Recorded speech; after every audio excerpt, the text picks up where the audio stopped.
அனைவருக்கும் அன்பான வணக்கம். எல்லாரும் எப்படி இருக்கீங்க? நல்லா இருக்கீங்களா? உங்கள் ருத்ரா பேசுறேன். தொழில் பயிற்சி சம்பந்தமான வீடியோல இன்னைக்கு நம்ம எதை பார்க்க போறோம்னு கேட்டீங்கன்னா, ஒரு 5000 ரூபாய் முதலீடு வச்சு நீங்க என்னென்னலாம் தொழில் ஸ்டார்ட் பண்ணலாம் அப்படிங்கறத சொல்ல போறேன். ஓகேங்களா? 5000 ரூபாய் முதலீடு இருந்துச்சுன்னா போதும். இதுல நீங்க ரொம்ப முக்கியமா கவனிக்க வேண்டிய ஒரு விஷயம் என்னன்னு கேட்டீங்கன்னா, நீங்க 0 முதலீட்டுல ஆரம்பிச்சாலும் சரி, 1000 ரூபாய் முதலீட்டுல ஆரம்பிச்சாலும் சரி, இல்ல 5000 ரூபாய் முதலீட்டுல ஆரம்பிச்சாலும் சரி, இல்ல 10,000 ரூபாய் முதலீட்டுல ஆரம்பிச்சாலும் சரி, எந்த தொழில் ஆரம்பம் செய்யணும் அப்படிங்கறதுல நீங்க தெளிவா இருக்கணும். இது ரொம்ப ரொம்ப முக்கியம். இதை ஆரம்பிச்சுட்டு இல்ல ஒரு வாரத்துல எனக்கு எந்த ரிசல்ட்டும் இல்ல, ஒரு வாரத்துக்குள்ள எனக்கு எந்த கஸ்டமரும் இல்ல, அதனால அடுத்த தொழில நான் மாத்துறேன், தொழிலை மாத்திக்கிட்டே இருந்தீங்கன்னா உங்களுக்கு போட்ட பணம் நட்டமாயிரும். தொழிலை மாத்தாதீங்க. நீங்க முதல்ல நல்லா யோசிங்க. யோசிச்சதுக்கு அப்புறம் ஒரு தொழிலை ஸ்டார்ட் பண்ணுங்க. அந்த தொழில எந்தெந்த விதத்துல எல்லாம் வெளியில கொண்டு வரலாம் அப்படின்னா அந்த வெளியில கொண்டு வர விதத்தை மாத்துங்க. இன்ஸ்டாகிராம்ல இப்படி ஒரு போஸ்ட் போறீங்கன்னா அது வேற எப்படி எல்லாம் நான் போடலாம். இப்போ ஒரு போர்டு வெளியில வச்சிருக்கேன்னா அந்த போர்டை நான் எப்படி மாத்தலாம். இப்போ ஒரு போஸ்ட் யூடியூப்ல ஒரு வீடியோ போறீங்கன்னா அது இன்னும் எப்படி விதவிதமா போடலாம், இன்னும் வித்தியாசமா இப்படி போடலாம். வித்தியாசமான ஒரு முறை மட்டும்தான் உங்களோட தொழிலை வெளியில கொண்டு வரும், உங்களுக்கான ஒரு வாய்ப்பை உருவாக்கி கொடுக்கும் அப்படிங்கறத ஞாபகத்துல வச்சுக்கோங்க. 5000 ரூபாய் முதலீட்டுல நீங்க என்னெல்லாம் பண்ணலாம். ஃபர்ஸ்ட் எல்லாத்துக்கும் தெரிஞ்ச ஒரு இதுதான் டெய்லரிங், அதாவது தையல். இதுல நீங்க எதுவுமே செய்யணுங்கிற அவசியமே இல்ல. ஃபர்ஸ்ட் பேசிக் மட்டும் ஒரு ஸ்டிச்சிங் தெரிஞ்சுக்கலாம். பேசிக் மட்டும் தெளிவா தைக்கிற மாதிரி நீங்க பேசிக் மட்டும் கத்துக்கிட்டீங்கன்னா உங்க பக்கத்துல உங்க ஊர்ல இருக்கிற டெய்லர் கடைகள்லாம் இருக்கும், டவுன்ல சிட்டில இருக்கிறதுல அங்க போய் நீங்க ஆர்டர் எடுக்கலாம். சுடிதார், பிளவுஸ் இதெல்லாம் நான் ஸ்டிச் பண்ணி தரேன் அப்படின்னு நீங்க சொன்னீங்கன்னா போதும். ஒரு 5000 ரூபாய்க்கு சாதாரணமா சின்ன மிஷின் நீங்க வாங்கினீங்கன்னா போதும். சின்ன மிஷின் செகண்ட் ஹேண்ட்ல வாங்கினீங்கன்னா மேக்சிமம் 5000 ரூபாய் தாண்டவே தாண்டது. 4000 ரூபாய், 3500 ரூபாய், 5000 ரூபாய் இல்ல 5500 ரூபாய் இந்த ரேட்டுக்குள்ளதான் வரும் சின்ன மிஷின். நீங்க அந்த சின்ன மிஷினுக்கு நீங்க கொஞ்சம் சிரமப்படுற மாதிரிதான் இருக்கும், அதே நான் சொல்லிடுறேன். அப்ப அவங்ககிட்ட நீங்க போய் ஒரு வாரம் எந்த மாதிரி தைக்கணும் அப்படிங்கறத நீங்க பழகிக்கிட்டு ஆர்டர் எடுத்துட்டு வந்து நீங்க வீட்டுல வச்சு தைச்சு கொடுத்தீங்கன்னா போதும். அதுல ரொம்ப முக்கியமா எல்லா டெய்லரும் கவனிக்கிறது என்னன்னு கேட்டீங்கன்னா, அவங்க கேட்ட டயத்துக்கு கொடுக்கணும். ரெண்டாவது பினிஷிங் பக்காவா இருக்கணும். இந்த மாதிரி நீங்க கொண்டு போறீங்க, ஒரு 6 மாசம் 1 வருஷம் நீங்க அதுல எக்ஸ்பர்ட் ஆயிட்டீங்கன்னா இன்னொரு இடத்துல போய் நீங்க கொஞ்சம் ஃபீஸ் கட்டி கட்டிங் மெத்தேட் மட்டும் நீங்க கத்துக்கிட்டு அதுக்கப்புறம் நீங்க சொந்தமா தைக்க ஆரம்பிச்சிடலாம். அப்படி சொந்தமா தைக்க ஆரம்பிச்சீங்கன்னா ஒரு நாளைக்கு ஒரு சுடிதார் இப்போதைக்கு நீங்க தைச்சு தரீங்க அப்படின்னா ஒரு மினிமம் ஒரு 400 ரூபாய் வாங்கினா ஒரு நாளைக்கு 2 சுடிதார் தைச்சீங்கன்னா ஒரு நல்ல ஒரு இன்கமிங் உங்களுக்கு கிடைக்க ஆரம்பிச்சிடும். இதுல எந்த மாற்று கருத்துமே இல்லை. ஓகேங்களா? அடுத்து ஹேண்ட் எம்ப்ராய்டிங். ஏற்கனவே 1000 ரூபாய் முதலீட்டுலயும் எம்ப்ராய்டிங் சொல்லியிருக்கேன். இதுலயும் எம்ப்ராய்டிங் வந்து உங்களுக்கு நல்லபடியா உங்களுக்கு நல்ல ரிசல்ட் கொடுக்கும்.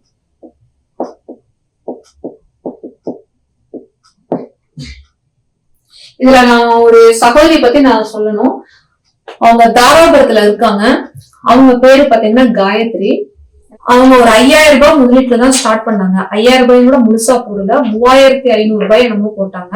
மொத்தம் ஒரு 7 லிட்டர் அளவுக்கு தேங்காய் எண்ணெய் வாங்குறாங்க. அந்த தேங்காய் எண்ணெயை ரீசேல் பண்ணாங்க. அதுக்கப்புறம் என்ன பண்ணிருக்காங்கன்னு கேட்டீங்கன்னா அதை ஹேர் ஆயில் மாதிரி ப்ரிப்பேர் பண்ணிட்டு மொத்த ஆர்டர்ஸ் இப்போ ஒரு 100 மில்லில 5 பாட்டில், 10 பாட்டில், 50 மில்லி பாட்டில் அவங்க அவ்வளவுதான் போட்டாங்க.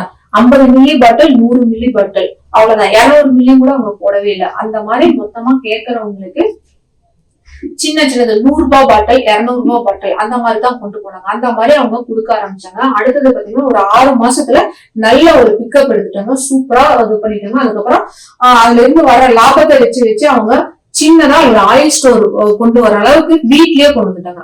அவங்க கடை இப்ப வரைக்கும் எதுவுமே வைக்கல, வீட்லயே ஒரு ஆயில் ஸ்டோருக்கு உண்டான எல்லா மெட்டீரியல்ஸும் வச்சுட்டு ஹேர் ஆயிலும் தனியா எடுத்துக்கிட்டு அடுத்தது பாத்தீங்கன்னா வேற ஆயில் ஸ்டோர் FSSAI சர்டிபிகேட் வச்சுட்டு கடலை எண்ணெய், நல்லெண்ணெய், விளக்கெண்ணெய், தேங்காய் எண்ணெய் இதெல்லாமே ஃபுட்டுக்காக சேல்ஸ் பண்ண மாதிரி கொண்டு போயிட்டாங்க. அந்த மாதிரி அவங்க கொண்டு போயிருக்காங்க. அதுவே ரொம்ப சந்தோஷமா இருக்கு. ஓகேங்களா? பகிர்ந்து கொள்ளணும்னு ஆசைப்பட்டு அதனால சொல்லிடுறேன். அடுத்தது பாத்தீங்கன்னா நட்ஸ் வெரைட்டி. எதுவுமே நீங்க ஒரு 3000 4000 ரூபாய்க்கு நீங்க வாங்கி இப்ப பொதுவா பாத்தீங்கன்னா இந்த நட்ஸ் ட்ரை ஃப்ரூட்ஸ்ல சாப்பிடுறதுக்கான ஆர்வம் மக்கள்கிட்ட ரொம்ப அதிகமா இருக்கு. பாதாம் பருப்பு, பிஸ்தா பருப்பு, முந்திரி பருப்பு, நிலக்கடலை இதெல்லாமே நீங்க மிக்ஸ் பண்ணியும் நீங்க சேல்ஸ் பண்ணலாம். இல்லைன்னா தனித்தனியா எல்லாமே ஒரு 1/4 கிலோ 1/2 கிலோ அந்த ரேஞ்சிலே நீங்க கொடுக்கலாம். முந்திரி பருப்புலாம் மார்க்கெட்ல கம்பேர் பண்ணல நீங்க ஹோல்சேலா ஒரு 5 கிலோ 4 கிலோன்னு நீங்க வாங்குனீங்கன்னா ஒரு 600 ரூபாயில இருந்து 700 ரூபாய்க்குள்ளதான் வாங்குவீங்க. மார்க்கெட்ல பாத்தீங்கன்னா 900 ரூபாயில இருந்து 1000 ரூபாய் வரைக்கும் எப்பவுமே இருக்கும். அப்ப நீங்க அந்த மார்க்கெட் பிரைஸையும் வச்சு நீங்க கொடுக்கலாம், இல்ல அதை வச்சு நீங்க கொஞ்சம் கம்மியான பிரைஸும் வச்சு கொடுக்கலாம். இது எல்லாமே நீங்க ஆன்லைன்ல கொண்டு போகல இன்னும் நல்லா சேல்ஸ் ஆகும். ஓகேங்களா? ட்ரை ஃப்ரூட்ஸுக்கு எப்பவுமே உங்களுக்கு வேல்யூ இருக்கு. அதை மிக்ஸ் பண்ணி நீங்க கொடுக்கலாம், தனியாவும் கொடுக்கலாம், அதை தேன்ல ஊற வச்சு நீங்க கொடுக்கலாம். அடுத்தது பாத்தீங்கன்னா தேன். நீங்க இந்த தேன்ல நீங்க எங்க வேணாலும் மொத்தமா சொல்லி நீங்க உங்களுக்கு தெரிஞ்ச இடத்துல நீங்க வாங்கிட்டு நீங்க அதையும் சேல்ஸ் பண்ண ஆரம்பிக்கலாம். ஓகேங்களா? அடுத்தது பூஜா பொருட்கள் எல்லாமே நீங்க ஒரு 5000 ரூபாய் முதலீட்டுக்குள்ள கொண்டு போகலாம்.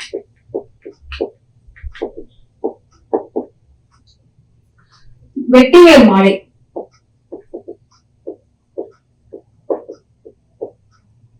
இது ஒரு நல்ல உங்களுக்கு லாபம் கொடுக்கக்கூடியது. எப்பவுமே உங்களுக்கு எக்ஸ்பைரி டேட்டே இல்லாத ஒரு பொருள். வெட்டி வேற நீங்க 5 கிலோ 10 கிலோ மொத்தமா நீங்க வாங்கி வச்சிருந்தீங்கனாலும் கூட ஸ்டோரேஜ் பண்ணி வச்சிருந்தாலும் உங்களுக்கு நஷ்டங்கிறதே வரவே வருது. இந்த வெட்டிவேர் மாலையை ஒரு 2 சகோதரிகள் பெரிய அளவுக்குள்ள பிசினஸா கொண்டு போயிட்டு இருக்காங்க. வெட்டிவேர் மாலை மட்டும்தான் அக்கா தங்கச்சி 2 பேருமே. அவங்க பாத்தீங்கன்னா ஒண்ணுபுரம் அப்படிங்கிற அந்த ஊர்ல. ஓகேங்களா? அவங்க இருந்து இதை மட்டும்தான் கொண்டு போயிட்டு இருக்காங்க. வெட்டிவேர் மாலை மட்டும்தான் செஞ்சு சின்னது 1/2 அடி 1 அடி 20 அடி வரைக்குமே அவங்க செஞ்சு கொடுத்துட்டு இருக்காங்க. அதாவது எத்தனை அடியில நீங்க எவ்வளவு கேட்டாலும் அதுக்கு தகுந்த மாதிரி அவங்க செஞ்சு கொடுத்துட்டு இருக்காங்க. ஃபர்ஸ்ட் ஸ்டார்டிங்ல ரொம்ப கஷ்டப்பட்டாங்க அந்த பிசினஸை பிக்கப் எடுத்ததுக்கு அப்புறம் நல்ல ஒரு ரீச்சுப்பா அவங்க வந்துட்டாங்க. மேக்சிமம் அவங்க நம்பி செய்யறது வெறும் வாட்ஸ்அப் குரூப்பை மட்டும்தான். இப்போ வரையும் அவங்க யூடியூப் கூட எதுவுமே ஸ்டார்ட் பண்ணல. நான் பலமுறை சொல்லிட்டேன் யூடியூப் ஒன்று ஸ்டார்ட் பண்ணுங்கன்ட்டு. இல்ல சகோதரி எனக்கு இதுவே போதுமானதா இருக்குங்கிற ரேஞ்சுக்கு வந்துட்டாங்க. ஏன்னா அது அவங்களுக்கு நல்ல ஒரு லாபகரமாவும் வர ஆரம்பிச்சிருச்சு, கஸ்டமர் பேஸ் நல்லாவே கொடுக்க ஆரம்பிச்சிருச்சு. இந்த மாதிரி எந்த ஒரு பொருள் எடுத்தாலும் உங்களுக்கான தனித்துவம் அப்படிங்கறத ஒண்ணா உருவாக்கிக்கீங்க. அடுத்தது பாத்தீங்கன்னா ஹோம் கேர் ப்ராடக்ட்ல செட்டு. இப்ப 1000 ரூபாய் முதலீடு போட்டீங்கன்னா நீங்க ஏதாவது ஒரு பொருள் 2 பொருள் மட்டும்தான் சேல்ஸ் பண்ண முடியும். ஓகேங்களா? ஹோம் கேர் ப்ராடக்டோட செட்டை நீங்க கொண்டு போனீங்கன்னா டிடர்ஜென்ட் லிக்விடு, அதுக்கப்புறம் பாத்திரம் கழுவுற அந்த லிக்விடு கம்ஃபோர்ட், இந்த 3, அதுக்கப்புறம் பாத்ரூம் கழுவுற அந்த liquid, bathroom cleaner, toilet cleaner, இந்த மாதிரி உங்களுக்கு ஒரு காம்போவா ஒரு 500 ரூபாய் 400 ரூபாய்க்குள்ள செட்டா வர்ற மாதிரி நீங்களே ஒரு இது ரெடி பண்ணிட்டு ஒரு 5000 ரூபாய்ல 4 பொருள் இல்ல ஒரு 5 பொருளை நீங்க தயாரிச்சுட்டு அந்த 5 பொருள் சேர்த்து ஒரு செட்டா நீங்க கொண்டு போனீங்கன்னா இன்னும் நல்ல உங்களுக்கு ஒரு லாபம் கிடைக்கும். ஒவ்வொரு பொருளா நீங்க சேல்ஸ் பண்றதுக்கும் 4 பொருள் 5 பொருள் வைக்கல. அப்ப எல்லா பொருளுமே அவங்க மாசம் மாசம் கஸ்டமர் வாங்க வேண்டிய சூழல்ல தான் இருக்காங்க. அப்ப நீங்களா இருந்தாலும் மாசம் மாசம் அந்த பொருளை வாங்கிதான் ஆகணும், நானா இருந்தாலும் வாங்கிதான் ஆகணும். ஏன்னா தேவைகள் எப்பவுமே இருந்துகிட்டே இருக்கும். தேவைகள் இருக்கக்கூடிய பொருட்களை பார்த்து நீங்க சேல்ஸுக்கு எடுத்தீங்கன்னா ரொம்ப நல்லா இருக்கும். அப்ப இந்த நீங்க செட்டா கொண்டு போனீங்கன்னா உங்களுக்கு எப்பவுமே ரெகுலர் லாபம் இருக்கும். இதான் மெயினா நான் ஹோம் கேர் ப்ராடக்டை எடுத்து செய்யறவங்களுக்கு நான் சொல்றது கேட்டீங்கன்னா மந்த்லி சேலரி பேஸ்ல போறாங்க பாத்தீங்களா. இப்ப டீச்சர்ஸ் இருக்காங்க, இந்த மாதிரி இருக்கல பொதுவா உதாரணத்துக்கு தான் சொல்றேன். அவங்கள மாதிரி இருக்கலாம். அவங்களுக்கு 5ஆம் தேதியில இருந்து 10ஆம் தேதிக்குள்ள நீங்க செஞ்சு கொண்டு போனீங்கன்னா அவங்களுக்கு ரொம்ப உபயோகமா இருக்கும். ஒரு மாசத்துக்கு தேவையான பொருளை ரொம்ப கொஞ்சம் அவங்களுக்கும் லாபம் கிடைக்கிற மாதிரி ஒரு வெளி மார்க்கெட்ல இருந்து ஒரு 5 ரூபாய் 10 ரூபாய் கம்மியா கிடைக்கிற மாதிரி இருந்துச்சுன்னா அவங்களுக்கும் உபயோகமா இருக்கும். உங்களுக்கும் மொத்தமா ஒரு பொருள் லாபமும் மொத்தமா பொருள் விற்பனை ஆகிறதுனால ஒரு நல்ல லாபமும் கிடைக்கும். இந்த மாதிரி நீங்க இதை கொண்டு போகலாம். அடுத்தது பாத்தீங்கன்னா ஊதுபத்தி. ஊதுபத்தி வெரைட்டி நீங்க கொண்டு போறீங்கன்னா ஒரு 500 ரூபாய் 1000 ரூபாய் லாபம் இருந்தா போதும் தான். ஆனா அதை வச்சு நீங்க பெருசா ஒரு சில நேரங்கள்ல மூவ் பண்ண முடியாது. ஒரு 5000 ரூபாய் முதலீடு போட்டாதான் நல்ல ஒரு ரிசல்ட் கிடைக்கும். அதாவது எப்படின்னு கேட்டீங்கன்னா வெரைட்டிஸ் நீங்க வச்சுக்கணும். ஊதுபத்தி பொறுத்த வரைக்கும் எப்பவுமே வெரைட்டிஸ் ரொம்ப ரொம்ப முக்கியம்.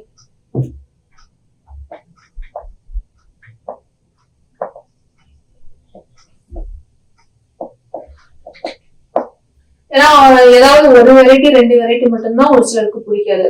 ஒரு சிலருக்கு சந்தனம் பிடிக்கும், ஒரு சிலருக்கு ரோஸ் பிடிக்கும், ஒரு சிலருக்கு வெட்டிவேர் வாசனை பிடிக்கும். இந்த மாதிரி கொஞ்சம் வித்தியாசமா இருக்கணும். ஊதுபத்தி மார்க்கெட்ல கிடைக்கிறத விட இன்னும் கொஞ்சம் வித்தியாசமா தேடி பிடிச்சு வாங்குங்க. ஓகேங்களா? உதாரணத்துக்கு பாத்தீங்கன்னா நான் பாத்தீங்கன்னா மார்க்கெட்ல கிடைக்கிறதுல இருந்து கொஞ்சம் வித்தியாசப்படுத்தி நான் சேல்ஸ் பண்ணுங்கிறதுக்காக என்னென்ன வெரைட்டி கொண்டு வந்து கேட்டீங்கன்னா,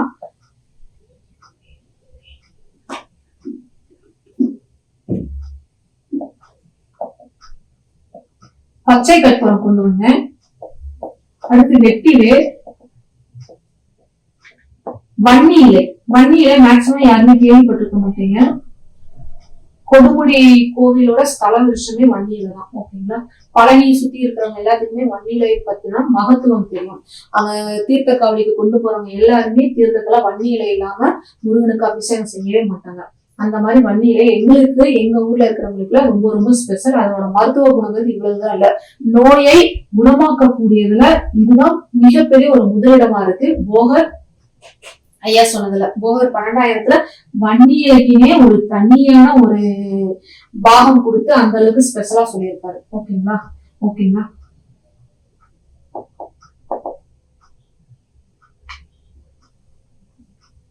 அடுத்தது பாத்தீங்கன்னா கடம்பை இலையை மட்டுமே வச்சு அது ஒரு ஊதுபத்திய நான் கொண்டு போயிருக்கேன்.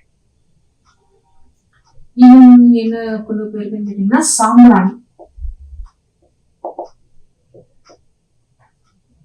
அதாவது சாம்பிராணினா இப்ப சாம்பிராணி தூபம் இதெல்லாம் நம்ம போட முடியாதுன்னா அந்த ஊதுபத்தி ஏத்துனீங்கன்னா சாம்பிராணி வாசனை அப்படியே வரும். சாம்பிராணி பால் சாம்பிராணி குங்குளியத்தை மட்டுமே வச்சு சாம்பிராணி ஊதுபத்தி நான் ப்ரிப்பேர் பண்ணிருக்கேன். இந்த மாதிரி உங்களுக்கானது ஒரு 5,000 ரூபாய் முதலீட்டுக்குள்ள இந்த மாதிரி ஒரு வித்தியாசமான தொழில் முறைகளை உருவாக்குங்க. வித்தியாசம் தான் ரொம்ப ரொம்ப முக்கியம். நீங்க எல்லாரும் கொண்டு வந்திருக்காங்க, எல்லாரும் சேல்ஸ் பண்றாங்க அப்படின்ட்டு நீங்க ரொம்ப பயப்படவும் வேண்டாம். உங்களுக்குள்ள தயக்கம் இந்த மாதிரி எதுவும் வேண்டாம். இந்த மாதிரி எது வேணாலும் நீங்க ஒரு பயம் தயக்கம் இல்லாம நீங்க கொண்டு போகையில ரொம்ப நல்ல ஒரு ரீச் பார்ப்பீங்க. அடுத்தது பாத்தீங்கன்னா இந்த அப்பளம் வடகம், வடகம் சொல்லுவோம்ல, வடகம் அப்பளம் இதெல்லாமே நீங்க ஹோல்சேலுக்கு வாங்கி நீங்க ரீட்டைல் பண்ணுங்க. நீங்களே செய்யணுங்கிற அவசியம் இல்ல. உங்களுக்கு செய்முறைகள் தெரிஞ்சு நீங்க செய்யறீங்கன்னா ரொம்ப ரொம்ப சந்தோஷம். முடியாத பட்சத்துல ஹோல்சேலுக்கு வாங்கி நீங்க சேல்ஸ் ரீட்டைல் பண்ணலாம். அடுத்தது பாத்தீங்கன்னா ஊறுகாய் வகைகள். இதையும் நீங்க உங்களுக்கு செய்ய தெரிஞ்ச பரவாயில்ல, செய்ய தெரியலனா ஹோல்சேலுக்கு வாங்கி ரீட்டைல் பண்ணலாம். சிறுதானிய லட்டு வகைகள்,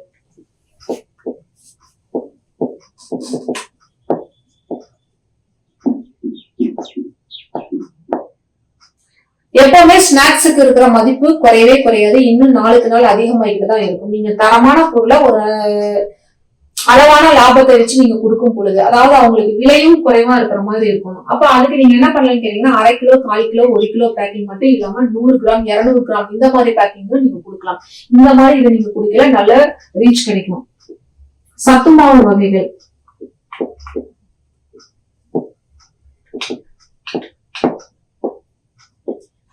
கஞ்சி mix, dosa mix, dosa idli mix,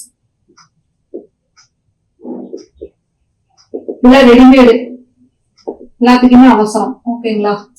அடுத்தது பாத்தீங்கன்னா இந்த பச்சரிசி மாவு, கொழுக்கட்டை செய்யறதுக்கு இடியாப்பம் செய்யறதுக்கான பச்சரிசி மாவு. இந்த மாதிரி நீங்க எதை வேணாலும் நீங்க கொண்டு போலாம். கொஞ்சம் யோசிக்கிறதா நமக்கு முக்கியம். இந்த மாதிரி நம்ம ஒரு பட்ஜெட், இந்த பட்ஜெட்டுக்குள்ளதான் நம்ம ஒரு தொழில் ஆரம்பிக்கணும். அந்த பட்ஜெட்டுக்குள்ள நம்ம நல்லபடியா கொண்டு போகணும். அதுக்குள்ள கஸ்டமரோட அதிகமான கஸ்டமரை ரீச் பண்ணக்கூடிய என்னென்ன பொருள்கள் இருக்கும் அப்படிங்கறத நீங்க கொண்டு வாங்க. பொருளை எடுக்கிறது பிரச்சனை இல்ல, பொருளை தயாரிக்கிறதும் பிரச்சனை இல்ல. கஸ்டமருக்கு நீங்க கொண்டு போகணும்னா நீங்க வெளியில தெரியறதுக்கு நீங்க சோசியல் மீடியாவை பயன்படுத்தணும்ங்கிறது என்னோட ஒரு தனிப்பட்ட ஒரு கருத்து. ஓகேங்களா? இது மட்டும் இல்லாம இன்னும் நீங்க நிறைய யோசிச்சு பாத்தீங்கன்னா இன்னும் பொருட்கள் நிறைய இருக்கு. இதோட இல்ல, இதை தாண்டி இன்னும் பொருட்கள் நிறைய இருக்கு. ஓகேங்களா? அப்ப நான் என்ன எதை வச்சு சில பொருட்கள் நான் சொல்றேன்னு கேட்டீங்கன்னா, எக்ஸ்பைரி டேட்டுங்கிறது அந்த ஒரு இதுல நீங்க லாக் ஆகாம இருக்கணும். அதாவது ஒரு 4 நாள் 5 நாள் 10 நாளுக்குள்ள எக்ஸ்பைரி டேட் ஆகக்கூடிய பொருட்களை தயாரிச்சீங்கன்னா ஸ்டாக் விழுந்துருச்சுன்னா நீங்க அதை உடனடியா மூவ் பண்ண முடியாது. அப்ப அந்த மாதிரி பொருட்களை நீங்க கொஞ்சம் சூஸ் பண்ணத ஆரம்பத்துல கொஞ்சம் தவிர்த்துக்கங்க. அது ஒரு என்னோட ஒரு தனிப்பட்ட கருத்து. அவ்வளவுதான்.